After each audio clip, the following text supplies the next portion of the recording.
I jokingly asked my Apache neighbor to marry me, and she said, "I thought you'd never ask, Rancher." I never meant for the words to come out the way they did. It started as a joke, a harmless tease tossed between two people who had lived side by side for years on neighboring land, separated only by an old fence line and the mutual respect carved through seasons of helping each other when no one else was around. Her name was Naya, an Apache woman whose quiet strength had a way of settling even the loudest corners of my mind. And though she carried herself with a soft calm, I had always sensed something fierce beneath it, something that made me look forward to every shared task, every conversation, every moment we crossed paths. That morning, we were fixing the section of fence that a couple of stray cattle had pushed through, and she stood there with her sleeves rolled to her elbows, brow slightly furrowed as she assessed the damage, while I leaned on a post, pretending to be more amused than exhausted. Maybe it was the way she caught me staring and raised an eyebrow. Maybe it was the comfortable silence that lingered between us like something waiting to be acknowledged. But the words slipped out with a grin. "If you keep helping me like this, I might have to marry you." I meant it as playful banter, the same kind we always exchanged. And for a second, she just stared at me as though the world had gone still. And then she laughed, soft, warm, almost musical. Yet beneath that laugh was a pause long enough to make me wonder what she was thinking. And when she finally spoke, her voice carried a calm certainty that made my grin freeze in place. "I thought you'd never ask, Rancher."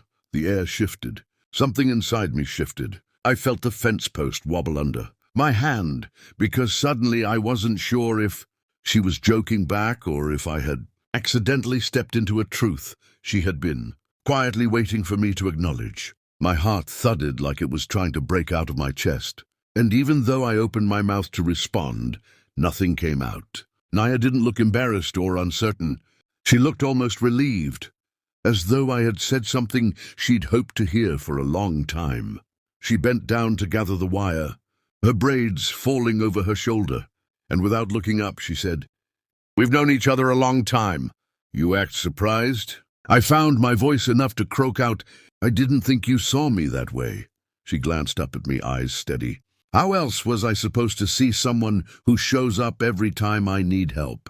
Who brings hay when my horses need extra? Who sits on my porch talking about everything except the things he actually feels?" That hit me like a hammer to the chest. I'd always thought I was being careful, polite, subtle.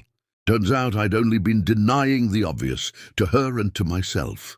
The fencing tool nearly slipped from my hand as I knelt opposite her, the two of us working in a silence that wasn't awkward anymore but charged with something I couldn't quite name. Something that made my fingers tremble slightly every time they brushed against hers. When we finished repairing the fence, she wiped her hands on her jeans, stepped closer and said, "If you were serious, you should think before you speak next time. Some words matter more than others." Then she walked back toward her property, leaving me standing there feeling like I'd just stepped through a door I didn't know had been open all along. The rest of the day passed in a blur. I kept replaying her expression, the softness in her tone, the certainty behind her playful reply. It wasn't the first time Naya had surprised me, but it was the first time she had left me questioning what I truly wanted and whether I had been too afraid to admit it. That evening, I saddled up my horse and rode over to her place, telling myself it was just to return a borrowed tool. But when I saw her sitting by her fire pit, quietly shaping dough for bread the way I'd watched her do 100 times, I knew I hadn't come for any tool. She looked up without surprise, as though she'd expected me. "You're early," she said, patting the spot beside her on the ground. I sat, heart pounding so hard I wondered if she could hear it. She didn't push me to talk. She had always been patient with the things people struggled to say. Finally I managed, "Naya, when I said that earlier, I didn't mean to make light of something important." She folded the dough and set it aside, her voice steady and warm. "I know," I swallowed, feeling every part of me crack open. "But what if? What if it wasn't a joke?" She looked at me for a long moment, studying my face in the firelight, and then a small knowing smile curved her lips. Then you finally said what you've wanted to say for years. My breath caught. She reached out and placed her hand over mine, grounding me in a way nothing else ever had. Rancher, she whispered, we don't need jokes or accidents. If you want me in your life, speak it plainly. And sitting there beside her, listening to the fire crackle and feeling her fingers intertwined with mine, I realized that maybe this wasn't the beginning of something new at all. Maybe it was the moment we finally stopped pretending. We hadn't already started building something together long ago. The next morning, I woke with the kind of heaviness that comes when a single decision can change everything. And for the first time in my life, the silence of my house felt too quiet, as if the walls themselves were holding their breath, waiting for whatever I would choose to do. I didn't waste time. I fed the animals, saddled up, and rode straight toward Naya's home with the certainty of a man who had spent far too long hiding feelings that no longer wished to remain hidden. When I reached her porch, she was already outside tending to a leather strap that had torn on one of her horse's saddles. She didn't look surprised to see me, which made sense. The woman always seemed to know more than she ever said. I dismounted, my hands unsteady, not from fear of rejection, but from the weight of being honest, for the first time in years. Naya, I said, and something in my voice made her pause mid-stitch. I took a breath that felt deeper than anything I'd breathed before. About yesterday. I meant it, every word. She set the leather aside, stood and walked toward me with that calm, quiet strength that had drawn me to her long before I admitted it to myself. Show me, she said simply. Not demand, not doubt, an invitation. So I told her everything, the way I'd admired her courage, the way I'd memorized her laughter without meaning to, the way I found excuses to cross the fence line just to hear her talk about her horses or her plans or her memories of the land that had shaped her. I admitted the fear too, the fear of saying something that might push her away, the fear of wanting too much, the fear of not being enough. She listened without interrupting, her eyes steady, warm, unshaken. When I finally fell silent, she stepped closer, so close I could see every fleck of light in her eyes. You think I didn't see all of that? She whispered. You think you were the only one afraid? My breath hitched, because the idea of her fearing anything seemed impossible. She'd always been the one who carried certainty with her like an inner compass that never faltered. She touched my cheek then, a gesture so gentle and unexpected it nearly unraveled me. Love isn't something we joke about, she said softly. But sometimes jokes reveal what we're too scared to say honestly. I felt her words settle into my chest with a warmth that left no space for doubt.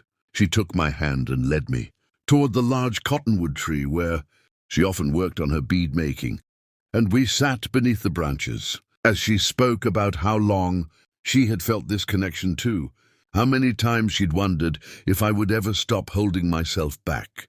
She wasn't asking for a grand promise or rushing toward anything. She was offering the chance to build something real, grounded in respect and trust, something shaped slowly and honestly. And I realized then that what I felt for her wasn't a sudden spark, it was something steady, patient, persistent, like roots growing beneath the earth long before the tree appears above it. We spent hours talking, sharing memories we'd never voiced before, her stories of growing up surrounded by traditions that taught her responsibility to land, family, and community. My stories of learning ranch work from my father, of the loneliness that comes from wide open space when there's no one to share it with. The more we spoke, the more I saw how our lives had run side by side like two streams separated only by a thin bank of hesitation. When the sun began to dip, she stood, brushed her hands on her skirt and said, "Walk with me." We moved through her land quietly, the rhythm of our steps falling into sync. She showed me the spots that mattered to her, the place where she learned to ride, the hill where she used to sit and think, the small grove where she collected herbs with her grandmother. It felt like she was opening a door to everything she valued, letting me see the depth of her world. And when she finally stopped, turning to face me, she said, "If we choose this, it means we walk forward with honesty. No half-spoken things. No pretending not to care.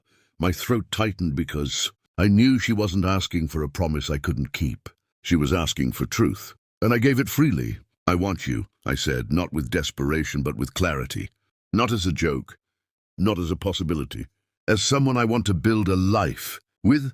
The faint smile that touched her lips was enough to bring a warmth through me I'd never felt before.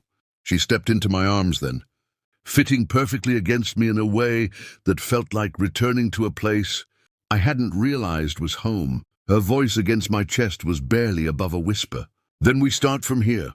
We didn't rush the moment. We didn't talk about labels or futures or outcomes. We simply held each other beneath the sky, letting the weight of unspoken years finally settle into something shared, something chosen. And later, when she pulled back with a mischievous glint in her eye, she asked, "So, Rancher, when are you going to ask me properly?" The teasing lilt in her voice made me laugh, but there was something real beneath it too, something hopeful. I cupped her face gently, feeling the steady warmth of her skin beneath my palm. "Whenever you're ready to hear it," I murmured. She leaned into my hand, her smile soft and knowing. "I was ready long before you said the words, and in that moment, I understood something important. The joke that started everything had never been a mistake. It had been a doorway. And the woman before me, the woman who met truth with truth, fear with courage, silence with understanding, had been waiting on the other side all along.